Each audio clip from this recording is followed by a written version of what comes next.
malah belum selamat. Bahwa Allah enggak kan ada tuh. Dan karena apa? Karena tadinya tidak ada mahabbah dari masyarakat. Maka itu penting faktor kemuliaan adalah mencintai guru kita. Tinggalkan ego kalian kalau kalian sudah dipanggil oleh guru kalian. Tinggalkan nafsu kalian kalau kalian sudah dipanggil oleh guru kalian.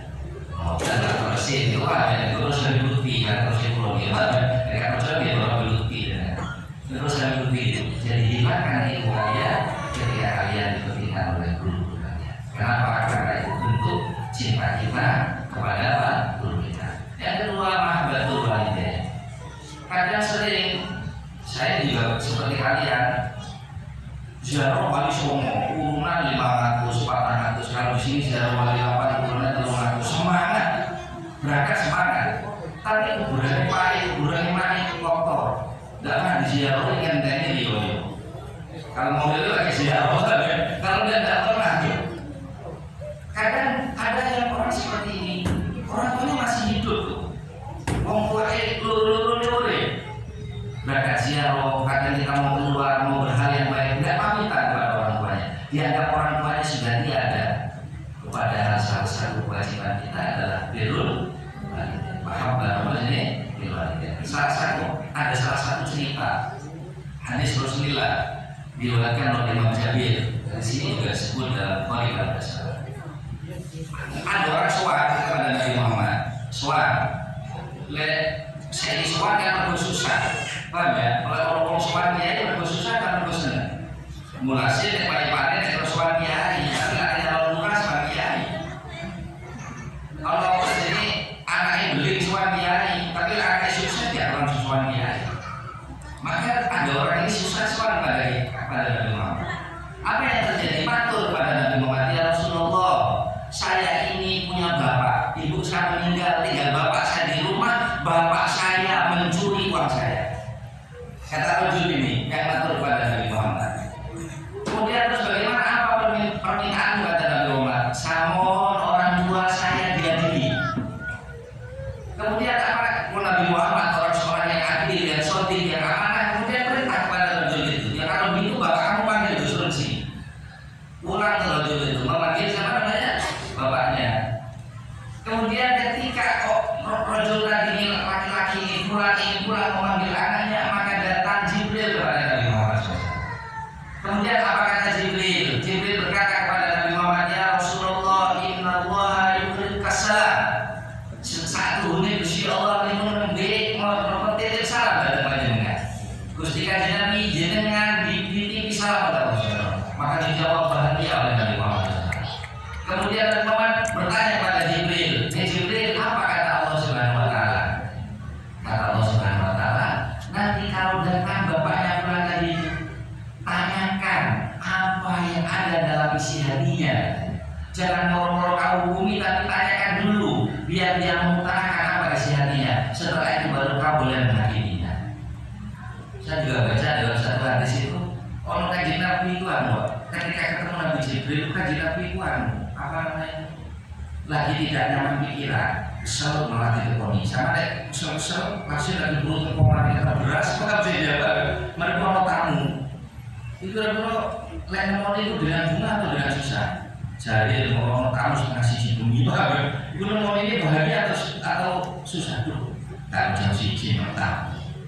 Nabi Muhammad begitu juga ketika datang Jibril dalam kondisi tidak nyaman, ditemui oleh Nabi. Kemudian Nabi Muhammad ditanya kepada Jibril. Pertanyaan Nabi Muhammad itu dua pertanyaan yang mungkin tidak penting. Karena Nabi Muhammad bertanya, kamu umurkan? Jibril biro umur. Mana sih umur Jibril itu? Atau orang tahu Desember, November?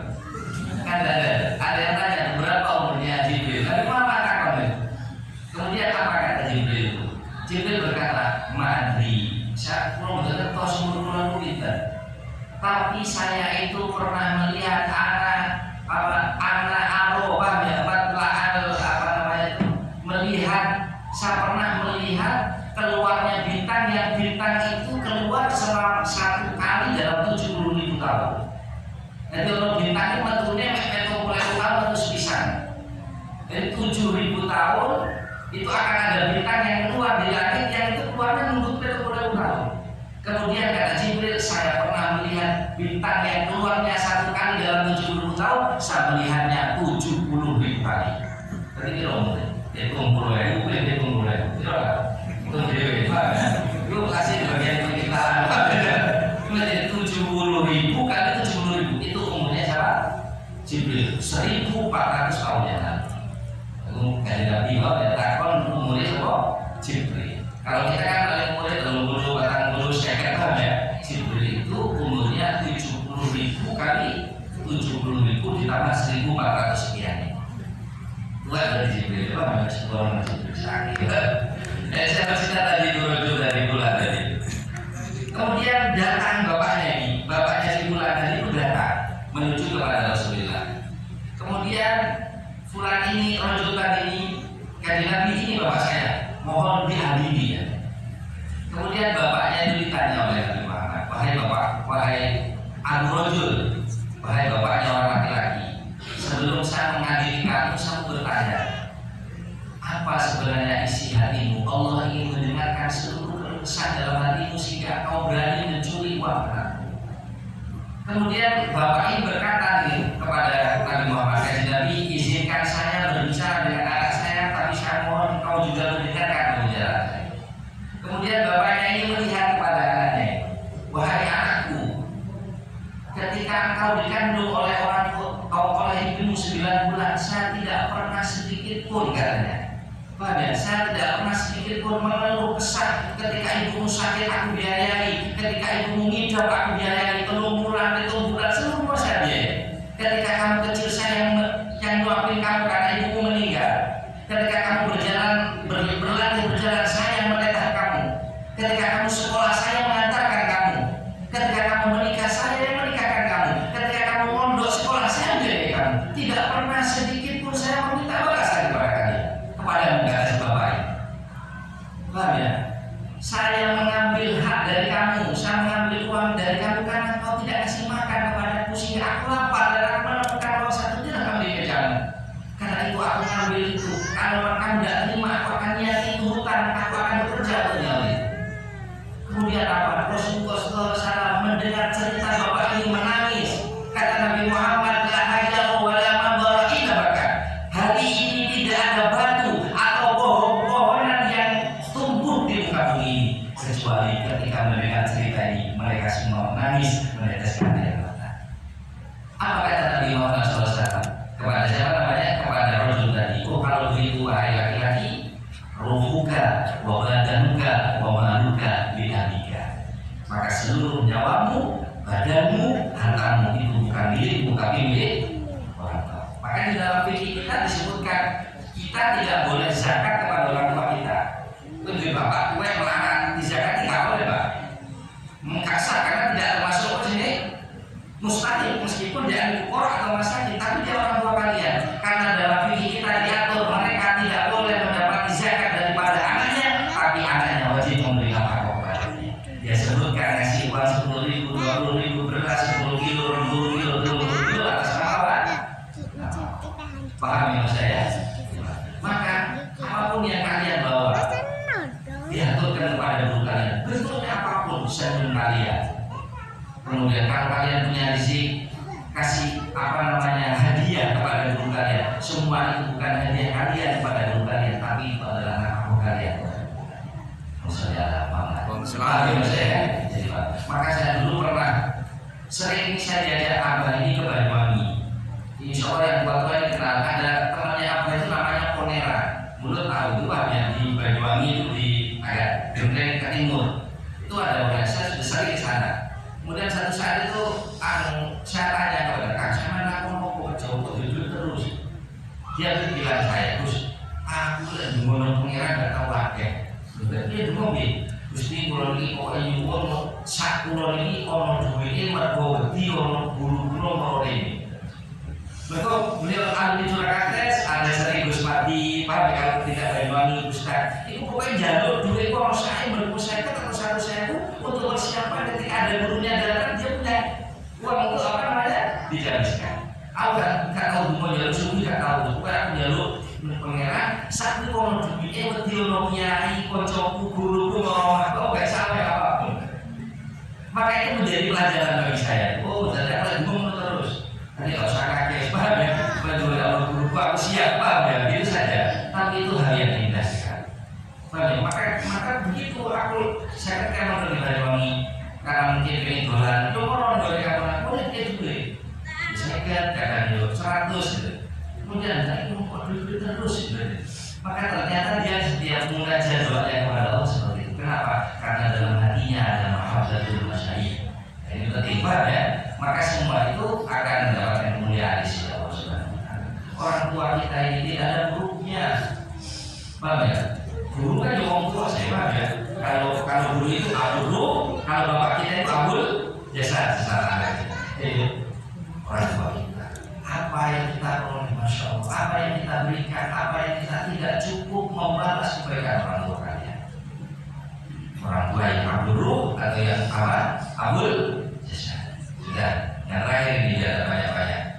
Yang nomor 2, Nailul Karomah itu bima indah ahli karomah. Bima indah ahli karomah. Orang itu akan mendapatkan kemuliaan di sisi Allah apabila orang itu mempunyai sesuatu yang sesuatu itu dimiliki oleh orang-orang yang ahli karomah. Sering diceritakan dalam kitab-kitab sejarah. Dulu itu ada ulama besar namanya Imam Ahmad bin Hanbal, Sahibul Madhab. Imam Ahmad adalah kalau kita Imam Syafi'i, kalau orang kebanyakan orang-orang Maroko, orang-orang Barat itu madhabnya Imam Ahmad bin Hanbal. Madhab Imam Ahmad bin Hanbal ini keras. Jadi kalau ada orang murtad, kalau ada istiqabah langsung dipateni. Orang murtad langsung dipateni, putih lah. Itu madhabnya Imam Ahmad bin Hanbal. Nah ini Imam Ahmad bin Hanbal ini satu saat ada seorang ibu-ibu kerasukan jin. Bagian mulasi, gimana ya? Bagian mulasi. Orang-orang berkunci. Ditambahin boleh mulasi gak waras. Mulai sehari udah teman banget. Boleh mulai pokoknya gak waras. Ditambahin nanti ada tetap di mana-mana dan sembuh. Kemudian ada saudaranya ini soal kepada Imam Ahmad bin Hanbal karena beliau adalah ulama besar pada itu. Soal kepada Imam Ahmad bin Hanbal bercerita bahwa Mbak Yu saya berkunci ditambahin gak waras. Terus saya mohon jangan hadir di rumah saya ini untuk tambahi mbak saya ini, apa namanya mbak saya ini. Kemudian Ahmad ini jawab, aku gak bisa sama sisi ngaji dengan satu-satu itu. Kemudian terus bagaimana ini habis sandal kapan itu bawa samnya. Bawa nanti sini bawa boleh, ngacung nol mbak ibu sih kekunci, tiba sandal itu sandal kayu, apa gapyak. Terus ada tuh disini kepiak, paham ya? Dan itu makin jili wae wedi wae bagi kapal itu loh ya. Itu dari sandalan gapiak. Sandalan apa namanya? Gapiak. Di bawah tuh. Masih belum masuk ke rumahnya orang ini tadi yang Mbak Ina kerbonci, masih di belakang itu. Jinnya langsung melayu. Belum diacungkan jinnya sudah lari. Kemudian ketika jinnya lari itu yang bahwasannya itu kelihatan, "Mau kemana kamu? Kok belum saya kembali kok sudah lari?" Bagaimana saya tidak lari? Engkau membawa sesuatu yang sesuatu itu miliknya orang yang ahli karomah. Itu kan? Dan tidak usah pokok. Paham ya? Kalau wong mau dikapate ini mundur kapate tenanan, kelakuan rumah sakro, mundur bangga. Jadi boleh diselamat karena bima indah ahli karomah. Maka seorang tadi itu dalam satu saya ceritakan, wong sing gawa sandal itu mau Imam Ahmad bin Hanbal sandalnya gak dibalik no. Akhirnya kamunya kayak nggak mau kecinan mau bangga sadar gak dibalik dong kalau mau lain mau terus paham ya padahal dia bukan basic fungsi iso begitu atau dukun bukan tetapi dia punya bima indah ahli karomah dia mendapatkan kemuliaan di sisi Allah Subhanahu wa taala.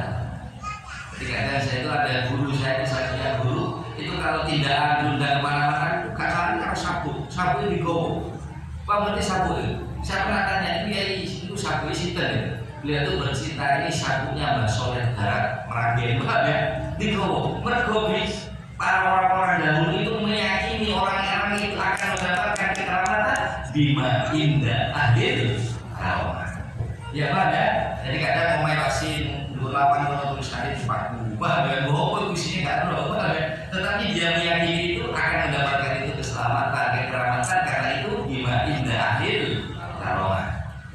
Maka mestinya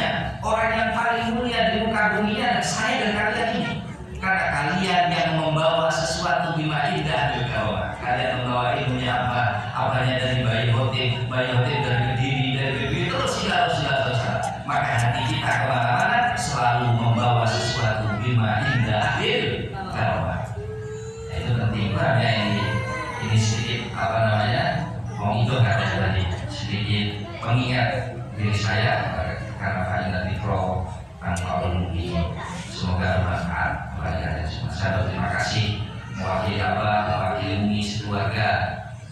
Terima kasih ya bagi sebanyak-banyaknya. Terima kasih ya kalian. Saya itu masih ingat dari pondok itu ngapal Alfiah. Belasin bapak bola, belasin kata paling mau simpat, nama di simpat. Kemudian saya dulu apa itu disebutkan begini. Wala mulil milki wa shibbihi wa fi aidon ta'diyatan wa ta'lilin aidon wa aidon saya lupa. Wala mulil milki wa shibbihi wa fi aidon ta'diyatin wa ta'lilin fi. Lam itu mengejarkan huruf jar. Dan kalian ini apa namanya tadi itu bukan mengenang masalah kalau pilih jari ulang ya. Saya dulu kan itu ngaji jari sorokan ya. Walau dimiliki lang itu mengejarkan ya jelas yang dijelaskan harus isim. Tetapi lang itu punya faedah dimiliki dan faedah sibuk milik. Contoh, ada bahasa dalam kitab itu begini, al-farasu li zaidin. Gimana? Suka al-farasu al-ghanamu li zaidin. Kalian lupa ini, saya biar kalian ya. Al-ghanamu li zaidin, utawi wedhus iku kaduwe Zaid. Berarti wedhusnya itu milik siapa? Milik Zaid. Ada yang sibuk milik. Sibuk milik contohnya begini. Al-lijamu lil farasi, utawi kendali. Kata kendali. Apa sih ya? Ini kalau tampar sini dulu itu apa jadi? Iya tampar ya, kalau bahasa kendali apa ya? Utawi kendali iku lil farasi, iku kaduwe sapa? Jarak. Berarti tampar ini miliknya siapa? Mosok kendali milik Mesir kan? Tetapi tidak bisa dalam nahu kita tidak begitu. Al-lijamu lil farasi. Maka ini disebut sibah milik. Paham ya? Bukan miliknya kuda, tapi miliknya yang punya kuda. Tetapi dalam kitab kendali sombong. Itu apa sombong? Apa yang bukan ditapari kan enggak? Yang ditapari tetap kuda. Maka ada bahasa al-lijamu lil farasi. Sudah ya? Apa maksudnya gini? Itu ada beberapa faedah maknanya di taklil, ada juga maknanya tadi. Saya tidak menyebutkan itu, hanya menyebutkan milik dan sibah milik. Saya dulu itu pernah satu saat main ke rumah seseorang, saya tidak sebutkan namanya. Saya bareng kabar. Kemudian bareng kabar di situ itu saya tidak dihormati apapun. Kemudian orang tua saya juga tidak dihormati apapun, biasa-biasa saja. Padahal orang itu dulu pernah ngaji apa? Ya, biasa ya, kalau dia itu tidak kopi aja dulu, itu kopi aja. Karena kopi di Jawa Tengah kan ejar gak bebas. Ini kopi kalau ejar ini kopi ejar gak bebas. Pokoknya biasa-biasa aja dan tidak dihormati. Saya kecewa sebagai seorang anak daripada bapak saya. Karena masa-masa dulu saya datang jauh-jauh ke sini tidak dihormati. Jadi sama tuh di jalan itu sambil mikir sama tuh. Kemudian apa itu berkata? Orang rumah santriku yang orang gondong aku beri pengira. Aku itu tahu sini titik-titik pengira. Maka bahasa saya dalam memaknai arti itu bahwa wala mulil milki wasim di wabi aidon ta'diyati. Jadi mungkin orang ini titik santri seperti kalian menurut sini. Paham ya? Ono sing beli, ono sing api lagi, paham ya? Ono sing untuk beli musuh, paham ya? Tetapi itu semua tidak bisa menjadi baik semua. Orang Islam menjadi santri seperti bapak saya menjadikan santri dan dia kan nggak bisa.